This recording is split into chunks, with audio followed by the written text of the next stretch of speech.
Mapagpalang araw po sa lahat, ating mahal na hari sa priesthood, MOE, MCIT, at si Joshua at bumubuo ng programang ito at sa lahat ng citizens of the kingdom. Happy Holy Sabbath po sa lahat. Tanong ko lang po kung magiging basihan po pa po ba ang sa ating dugo na sa ating bloodline po manggagaling ang kaligtasan po. Yung galing sa 144,000 po. Kung magiging basihan pa po ba yung sa dugo po natin. Yun lang po.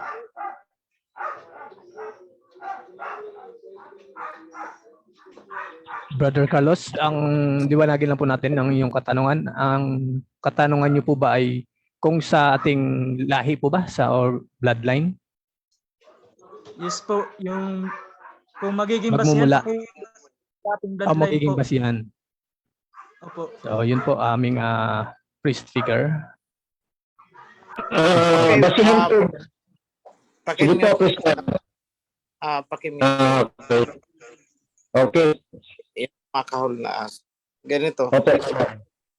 Yung 144,000 kung titingnan nyo is kukunin yan sa bawat tribe. 12,000 from each tribe. Kaya 144,000. Ngayon, kung iniisip ninyo na ang tinutukoy dyan na each tribe is na andito on each tribe sa sa atin, hindi po. Ephraim lang tayo. Itong mga tinuturo ninyong lumad, itong tinuturo ninyong hindi yan counted as one tribe, kundi isang clan. Isang lipi lang yan sa ilalim ng tribe ni Ephraim. Kasi kung pagbabasihan yan, sobra na pala. Kasi ang dami nating tribe, mahigit 100 yata yan na naandito sa atin Mga cultural minorities. But those are mga lipi or clans. So, my direct answer is yes. Babasihan pa rin ang bloodline. Then nakasulat dyan na 12,000 from the tribe of Judah, 12,000 from the tribe of Simeon, and so on, and so on, and so on. So, babasihan pa rin yan. I hope I answered the question. Maraming salamat po aming kamahalan. Brother Carlos, may follow-up po ba kayo? Yes po, may follow-up pa po ako. Ito po kasi yung may nagsabi po kasi sa amin, isang kapatiran, hindi na po namin papangalanan. Pero ang sinabi po kasi niya, kasi po daw natatagpas yung mga priest, kasi po daw hindi po yun galing mismo sa totoong lahi ng mga yung Levites po. Yun po. So ang ibig po ba sabihin yung kaligtasan po daw mismo po ay doon po manggagaling sa totoo talaga pong mga Levites, at ang mga Israelita po doon po talaga doon daw manggagaling ang kaligtasan po. Yun lang po. Maraming salamat. Let me phrase the question. Ang kaligtasan ba ay manggagaling sa mga Levites? Ang sagot ko ay no.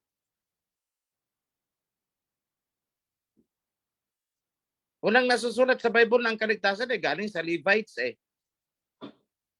Pakinggan mo, brother, ang tanong mo. Ang kaligtasan ba ay manggagaling sa Levites? Walang kakayahang magbigay ng kaligtasan ng mga Levites. At hindi rin nasabi sa Bible na ang mga Levites ang dadaanan ng kaligtasan. Ang may isang incidence dyan na ang sabi ay ang kaligtasan comes from the Jews.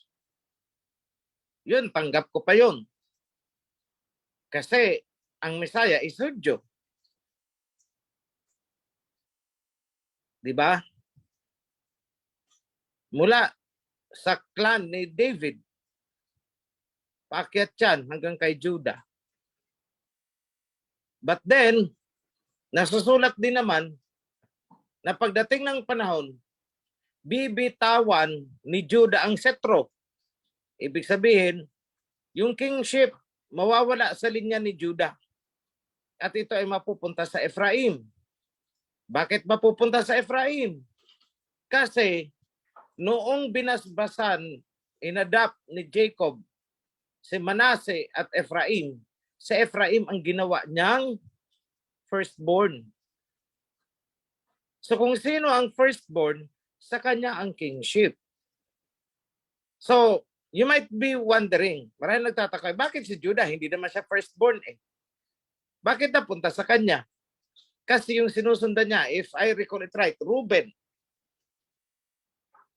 ay may kasalanan, dinefile niya ang sanctity ng bed ni Jacob. Tama ba mga priesthood ang recall ko?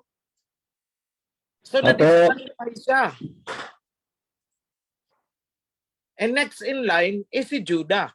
Okay, napunta kay Judah ang setro. Pero sa basbas ni Jacob, anong sabi niya?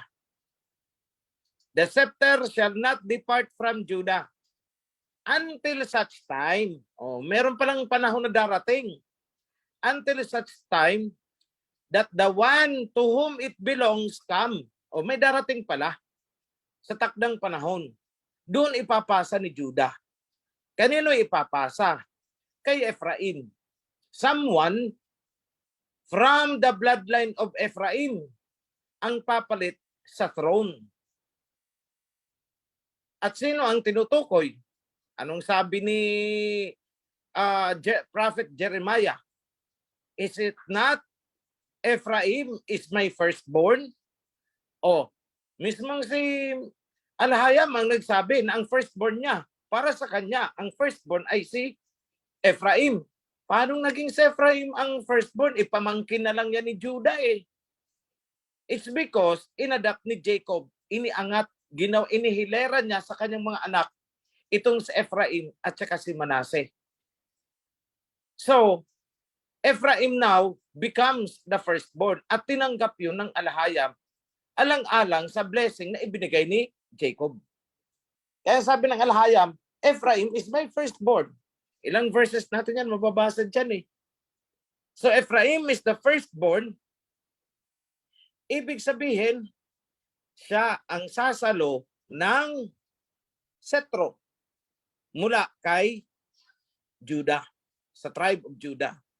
At yun din ang isinulat ni Prophet Ezekiel. Yung symbolic na sinabihan si Prophet Ezekiel na kumuha ka ng 2 stick. Yung isa, isulat mo, people of Ephraim. Yung isa, people of Judah. At ang sabi is, pag-isahin mo sa iyong kamay ang 2 yan. So pinag-isa, ibig sabihin, the house of Ephraim, yung deflected Israelites, at saka the house of Judah, ay magiging united, magiging isa. Yun ang explanation doon kay Prophet Ezekiel. Time will come na itong 2 ito ay magiging isa.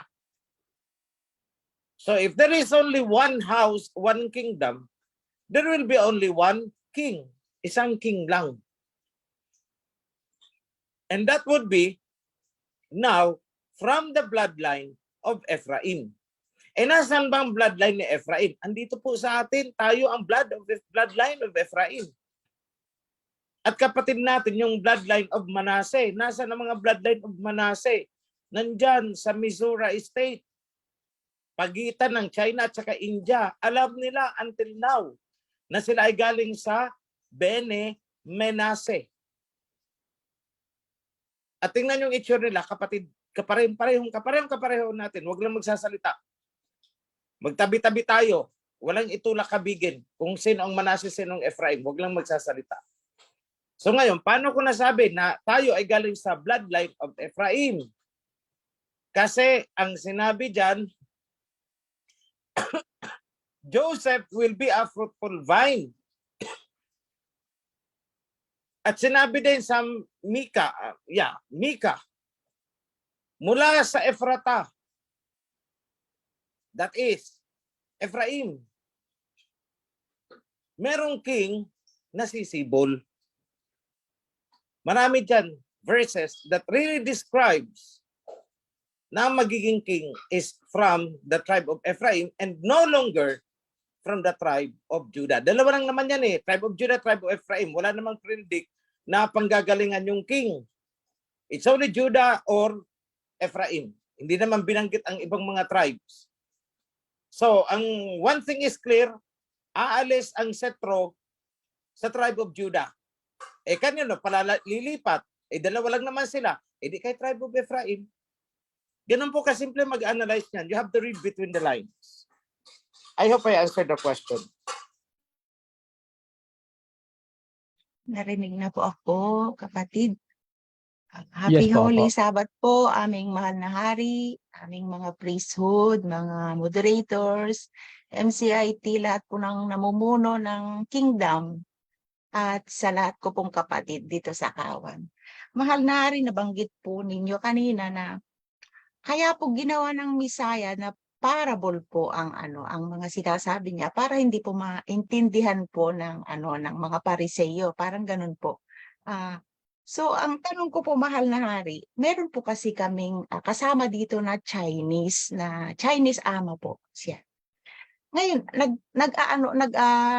nagsabi po siya daw yung bakit ganito ang nangyayari sa mundo, sabi niya sa akin. Ngayon kasi nakakaintindi naman ako ng Inchik, di sabi ko sa kanya, pinaliwanag ko sa kanya.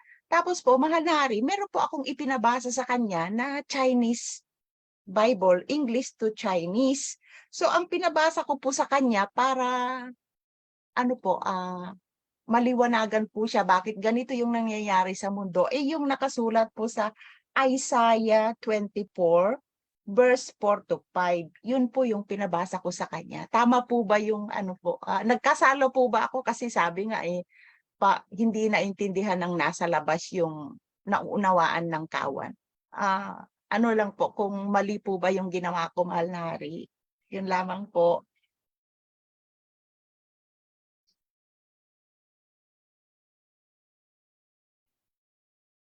Kamahalan, naka-mute po kayo. Ano ba yung nasusulat doon sa verse na binigay mo? Mahal na hari, for the earth has been defiled under its inhabitant because they have transgressed the Torah, changed the law, and broken the everlasting covenant. Yun lamang po yung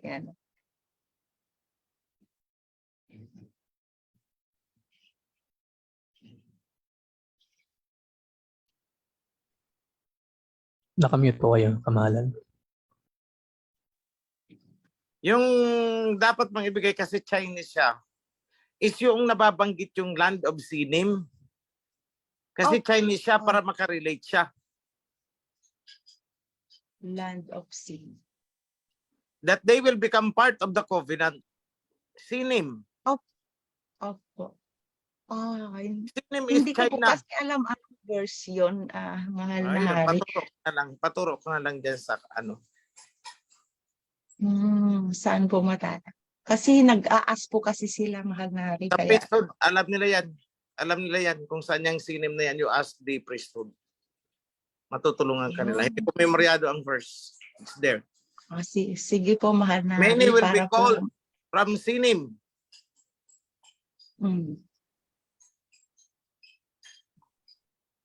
Okay. Pero mahal na hari, nabanggit ko na po kay Lolo at Lola na ang lugar po nila ay Sinin. Kaya lang po itinago po ng ng mga nag-translate ng ng Biblia. Isaiah. Sige po. So, mahal na hari, okay lang po ba kasi ang translation yung NIV po ang nakasulat. Tingnan mo na lang sis kung sinim ang nakasulat sa NIV. Kasi ang sinim ay nakasulat sa King James. Baka sa NIV is as one. As one. Sige. Fabian, tingnan mo muna. Hanapin mo na yung sinim. Sa KJV, in-adapt natin yun. Isaiah 49. Isaiah chapter 49 verse 12. See, they will come afar from the north, some from the west, and some from the region of Aswan. Aswan. That is sinim actually. Sinim, opo. Sa Masoretic text, sinim. Which means China po. Opo, malalim. Okay. Thank you, bro. 49:12 pala, hindi 48:12. Opo. Okay, so let me just go back doon sa ano, sa anong tawag dito? Let me just go back doon sa tanong kanina. Yung mga priest ay nagkakasala o matatagpas kasi hindi mga Levites. Okay. We have to remember na lahat ng tribo ay may naka-assign na Levite kasama nila. Di ba in-scatter ang mga Levites? So kahit anong tribo may Levite doon, nakasama sila. So there is no way for us kung ang napili natin na mag-priest ay Levite o hindi. What is important is pumasok sila sa covenant of Levi. Kung magawa nilang pangatawan yan, ay di Levites nga yan. Most probable, he is a Levite. Kasi kung hindi ka Levite, hindi ka magtatagal sa priesthood. Kusa kang malalaglag kasi covenant yan. So, clear po tayo doon. I hope I answered the question. Sorry, nakalimutan kong sagutin yun.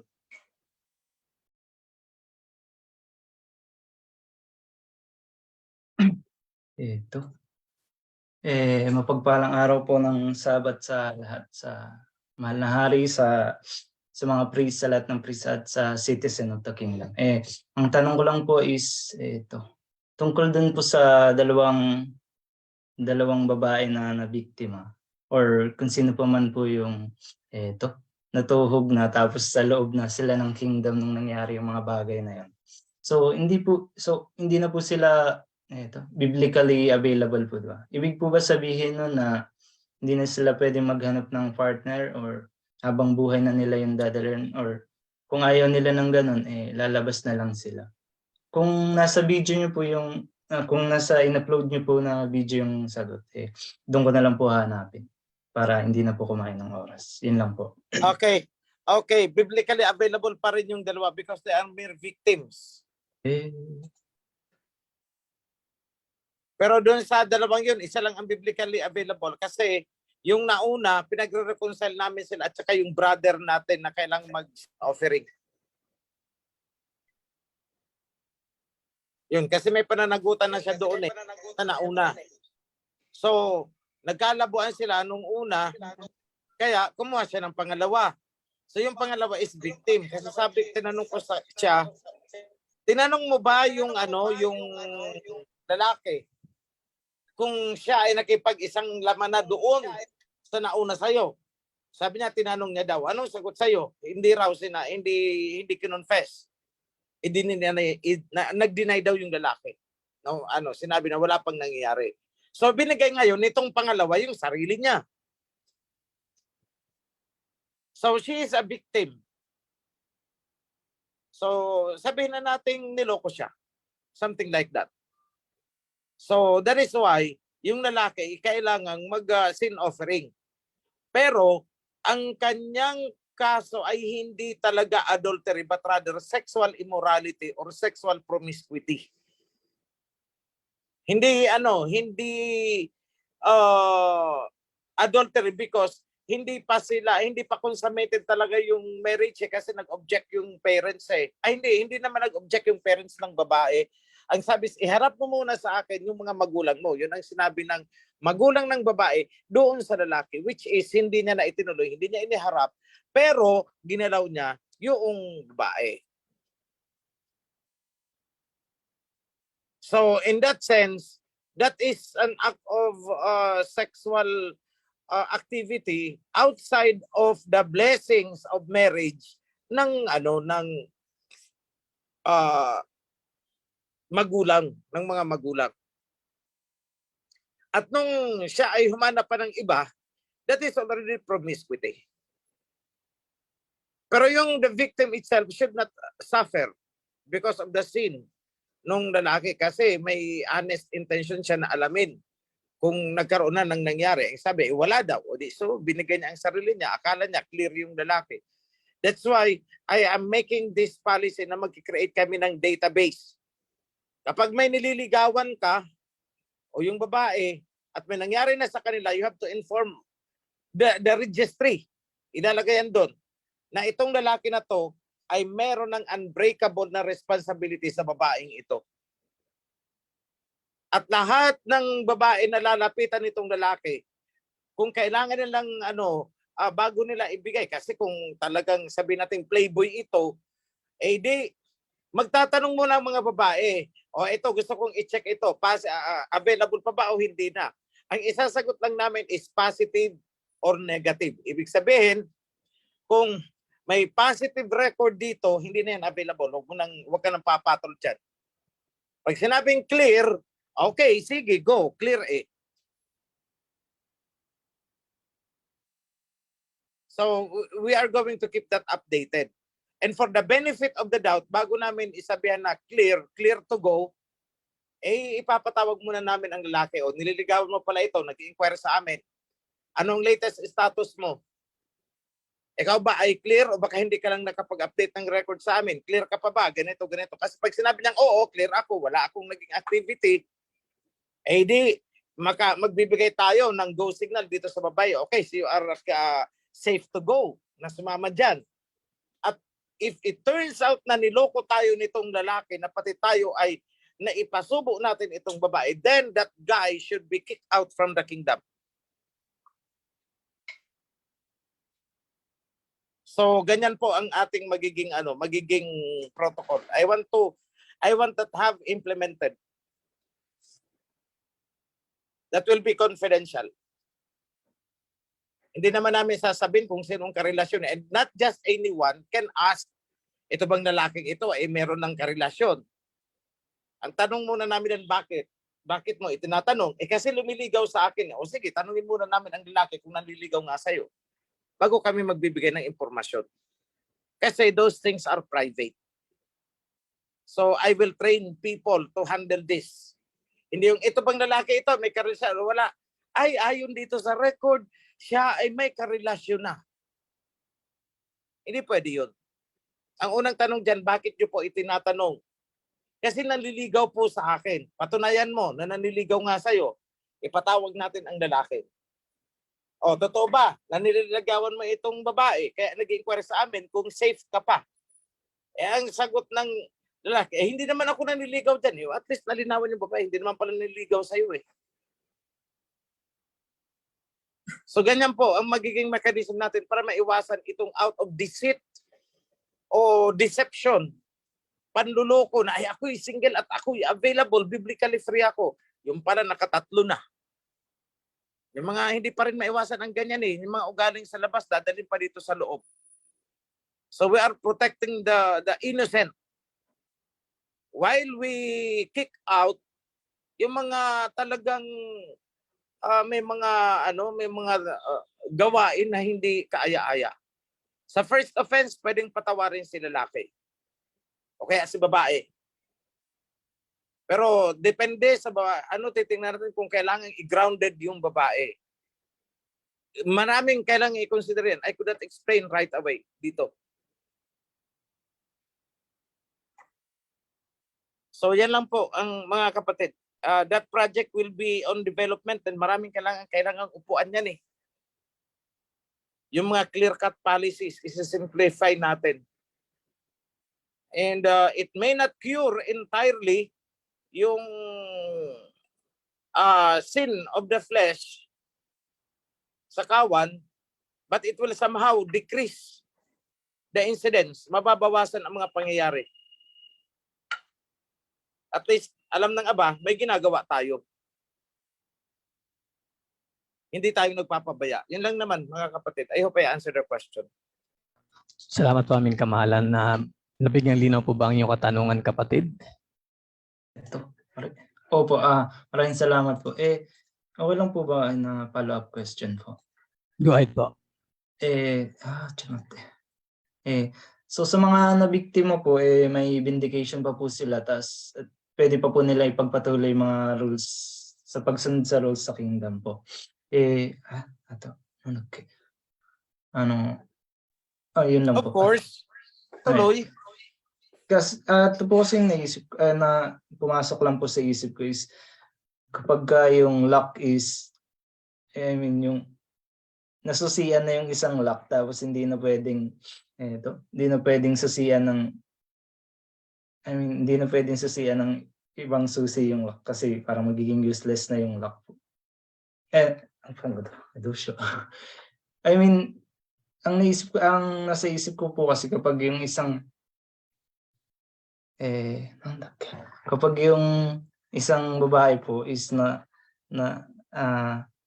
nakipag-intercourse na tapos hindi na siya pwede ulit makipag-intercourse sa iba. Kasi nasa loob sila ng since na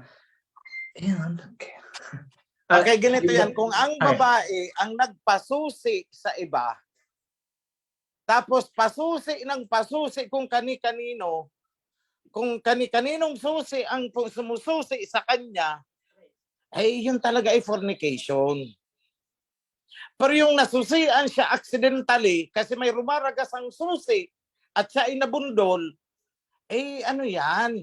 Exempted yan. Kaya nga, sabi ko sa inyo, maraming case-to-case basis na kailangang tingnan. Unang-una ay yung motibo ng babae. Kasi kung sasabihin niya, ay ako'y nasusian, ibinuka mo kasi ang susian Ibinuka mo yung pitaka. Hindi nasusian. Di ba? Tapos kung kani-kanino mo ibinubuka yung pitaka, hindi nasususian. Ay kung ganyan ang gawain. Cheryl po. Cheryl. Go ahead po. Magandang hapon po sa aming mahal na hari, sa lahat ng priest na narito at sa lahat po ng sa lahat ng kaway. Happy Holy Sabbath po. Ang tanong ko po is, yung adultery po ba, yung adultery at saka yung fornication and sexual immorality is, hindi po ba sila the same na degree of sin? Like, yung adultery po ba, hindi po ba siya detestable doon compare sa fornication or compared din doon sa sexual immorality? Sis, lahat yan ay detestable. Lahat yan ay detestable. Kaya lang may varying degrees. Of course, ang fornication is more detestable than a simple adultery. Kasi ang fornication, 2 or 3 lalaki na ang involved sa isang babae. Fornication. Samantalang ang adultery is pwedeng yung babae, isang lalaki lang ang involved sa kanya other than her husband. Kaya nga ang sabi sa mga husband, kapag ang asawa mo ay nagpasusi na sa iba, ay huwag ka na rin sasaw-saw, susuksok ng susi doon. Kasi mahahawaan ka ng kalawang ng susi nang galing sa iba. If that's so, that will be fornication. Di ba? So mas matindi ang fornication kaysa sa simple act of adultery. Ngayon, ang fornication at saka ang adultery is both a sexual immorality. Lahat naman yan ng mga sexual relations. Yung kahit yan pa ay adulterous na TikTok, kahit yan pa ay tik-tik, okay, yan pa ay tok-tok. All of those are sexual immorality. Lahat yan. I hope it's clear. Maraming salamat ka, man. Nasagot pwede po ba? Oo. Sige, go ahead po. Malari, pwede po bang isa? Yung po ba, kasi before yung sabi po niyo doon sa unang explanation niyo po sa fornication, ang sabi niyo po is hindi na pwedeng balikan ng husband yung asawa pag nagka-commit ng fornication. How about po kung adultery, halimbawa yung asawa nakapag Sis, let me correct, wala akong sinabing ganoon. Ang sinabi ko, kapag ang asawang babae ang nag-commit ng adultery, hindi na pwedeng balikan ng lalaki kasi pag binalikan niya, all of them will be committing fornication. Okay. Yan ang sinabi ko. Hindi ko sinabing kapag ang babae ay nag-commit ng fornication. Ang sabi ko, kapag ang asawang babae ay nag-commit na ng adultery or sexual immorality, hindi na pwedeng balikan niya ng lalaki kasi both of them, pati itong lalaki, is magkakasala na rin ng fornication. Not unless, kaya nga sabi ko sa inyo, maraming case-to-case basis dito, maraming if-then scenario. Paano kung itong si babae ay nakikipag-TikTok pala sa ibang lalaki? Adulterous woman. Pero wala talagang kaalam-alam ang kanyang husband kasi laging tulog sa pansitan. So, matapos susian ng ibang lalaki, ang asawa niya, makikisusi din siya. Pero wala talaga siyang alam na may iba na palang sumususi. O, nagkakasala ba si lalaki? Wala, kasi hindi niya alam. He is guiltless. Pero kung alam niya na itong misis niya ay nakikipag-TikTok, nagpapasusi, at ang sabi niya, sige na, mahal ko, wifey, magpasusi ka kung kani-kanino, basta importante pag uwi mo, may dala kang pera. O pag gusto ko rin, sususi pa din ako sa'yo. O ayan, that is fornication. Guilty dyan, pati ang husband. May mga lalaki kasing gano'n na pinapayagan ang asawang babae into prostitution, pinapayagan na magkaroon ng ibang kabit kasi sila'y hirap sa buhay. Ang babae ang dumidiskarte, pag uwi may dala na kung ano-ano, may pera na, at kung medyo mayaman ang nagsususi na iba sa asawa niya, sa wife niya, binigyan ng kotse, pati siya nakakadrive. So ang kinalalabasan, pag gustong susian ang asawa niya nung kabit, si husband pa ang nagdadrive, naghahatid. See, that is fornication. And those are gawain ng dogs.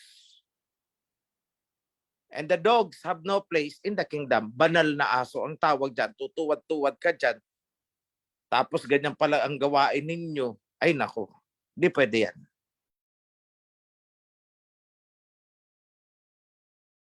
Ito naman po, may katanungan para po sa Mahal na Hari. Nabanggit niyo po na maraming aklat na bubuklatin. Halimbawa ay ang aklat ng buhay. Hingi po ako ng kalinawan, yung mga kasalanan na nagawa ko noong wala pa ako sa kawan, ngayon na nandito na sa kawan, ay nag-ask naman siya ng forgiveness at nagsasagawa properly, sincerely, nag-ask forgiveness during sa Day of Atonement. Ang tanong po niya is, recorded pa po ba iyon o nabura na po yun? Maraming salamat po doon sa Book of Life dahil we have a record ng mga ginagawa po natin. Nabubura po daw ba yun? Tapos nalinis siya.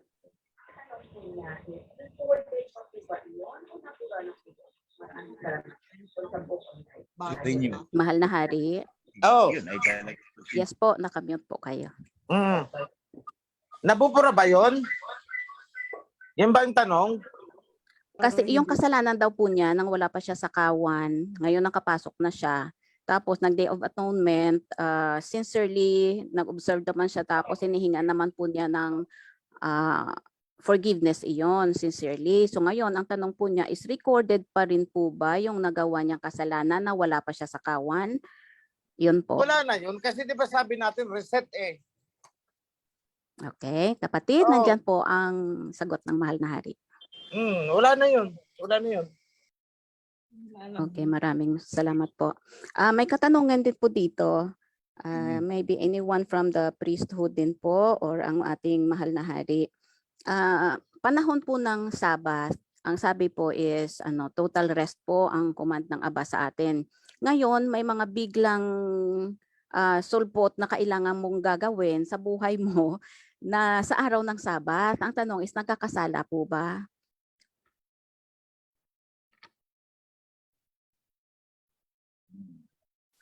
Total rest. Oo, kasi total rest po yung Sabat. Ganito yan. Araw ng Sabat, bigla kang dinatnan. Wala kang dalang new text. Wala kang dalang Modest. So tumakbo ka sa Mercury, bumili ka ng Modest. Nagkasala ka ba? Ang sagot ay hindi. Yun. Okay po. Maraming salamat po. Kasi may ano pa dito, yung iba kasi related din dito. Let's say may hayop po sila, biglang umulan, di Yeah. kailangan nilang takbuhin po at saka isilong. Nagkakasala po daw ba sila kasi Sabat po? Clear na ang sinabi dyan. Kung ang tupa mo, ang kamilyo mo ay nahulog sa araw ng Sabat, hanguin mo. Hindi kasalanan yun. Yata. Maraming salamat po sa kasagutan. So kapatid, nasagot na po ng mahal na hari. I hope sa lahat ng mga concerning related to that question. So yun na po. So have peace. Garon po tayo yun ng peace. Ang oras po natin ngayon is 1:43 na ng hapon sa Ophir. So kung may kapatid tayo po, siguro maka-entertain pa tayo. May mag-raise hand na isa. Mga kapatid, naalala niyo yon, yung nagdi-deliver ako ng message tapos biglang sumingit ang Jollibee. Ay, good morning po. Welcome to Jollibee. Ano pa ang order nila? Di ba? 1 piece ang hamburger. With cheese. Di ba naalala niyo yon? Hindi naman kasalanan yun. Kasi natural lang, nasa biyahe ka eh. Alam mo magluto ka doon sa sa kotse mo. O edi kung saan ka makadaan, bibili ka. Alam mo, sabi mo, utang muna ha, kasi Sabat pa kami. Ang isagot sa iyo ng sales lady doon, ay di pagkatapos ka na lang din ng Sabat kumain. Maraming salamat po. Ay, may katanungan pa po pala dito. Nawawala po ba yung righteousness natin pag na-defile?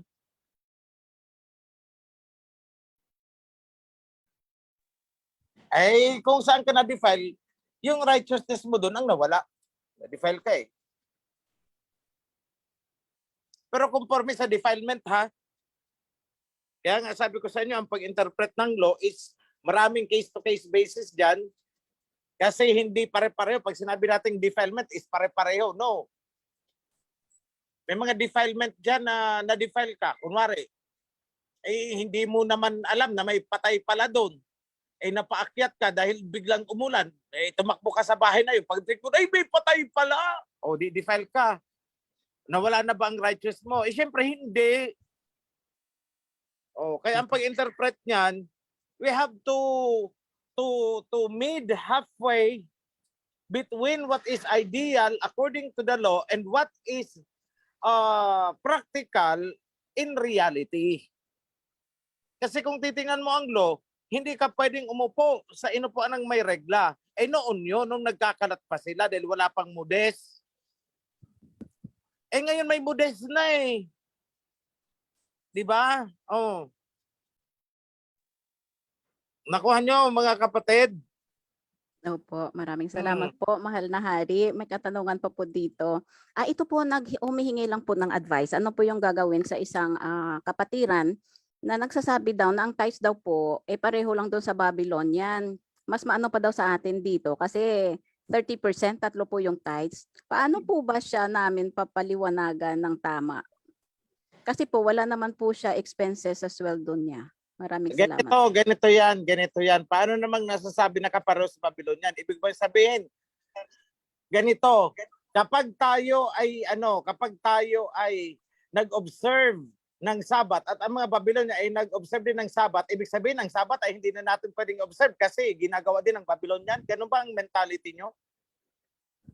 Hindi nyo ba alam na gaya-gaya, puto-maya yan? Lahat ng ginagawa natin ay gagaya-gayahin nila. So anong gagawin natin? I-stop natin kasi ginagawa na ng Babylonian. Ganun ba? Di ba hindi ganun?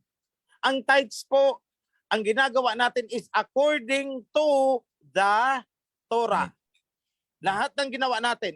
Yung Babylonians, tanungin nyo kung according to the Torah din ba? Bakit sila nagta-tithes? Ang pagta-tithes is bahagi ng covenant. Ayaw nila ng covenant. Bakit sila nagta-tithes? Nakuha nyo mga kapatid? So wag niyong questionin bakit tayo nagta-tithes. Ang questionin ninyo, bakit sila nagta-tithes? Sila ang tanungin nyo, bakit kayo nagta-tithes? Wala naman kayong covenant. Ang tithes is because you are following the covenant. Wala naman kayong covenant. Ayaw nyo ng covenant. Bakit nagkukonekta kayo ng tithes? Di ba ganun yun? Hindi pa ako galit. Nagpapaliwanag lang. Maraming salamat po, mahal na hari. Oo, may isa pa. It's sa 1:47 ang oras po sa offer ngayon, mga kapatid. Mahal na hari, tanong lang po, kasali ba ang Indonesia at Malaysia sa lahi ni Ephraim? Kasi sabi sa kasaysayan, isang lahi lang daw tayo. Salamat po. Hindi po ang lupa ang kasali sa tribo, kundi yung tao na nakatira doon sa lupa na yun. Kahit ang Amerika, may mga, pwede na, if that is your binding, ibig sabihin lahat ng mga nasa Amerika ay hindi kasali sa covenant. Paano yung mga napadpad doon? Di ba't in-scatter ang Israelites? So ibig bang sabihin, hindi na sila kasali sa covenant? Kasali sila sa covenant. But America as a nation is not. Nakuha ninyo? Ang Amerika bilang bansa ay hindi. So ang pinag-uusapan natin dito sa covenant ay yung tao, hindi yung bansa. Kundi yung mga tao na nakatira doon. Paano pala kung tayo, ilan ang Pilipino sa abroad na they are Ephraimites. Pagdating pala nila, ay hindi na kayo kasali dito sa covenant kasi kayo ay nasa Amerika. Kasi ang bansang Amerika ay hindi kasali sa covenant. Ganun ba yun? So hindi po ganun. Hindi po yung bansa. Kundi yung mga taong nakatira sa bansa. Because ang bansa is nagpapalit-palit ang pangalan niyan. Di ba? Magandang hapon po, kamahalan at sa mga prisod at sa mga kapatiran na nandito sa Zoom ngayon. May isang concern lang po ako doon sa mga defilement saka yung sin, yung kasalanan. Yung lahat ba po na kamahalan, yung lahat po pa na defiled o yung may kasalanan na hindi pa nakapag burnt offering, authorized ba silang pumasok doon sa loob ng House of Prayer? Yun lang po. Okay. Kapag kayo ay defiled, hindi muna kayo papasok doon sa loob ng HOP. Pero bawat HOP ay may designated tayong lugar para sa mga defiled. Doon sila.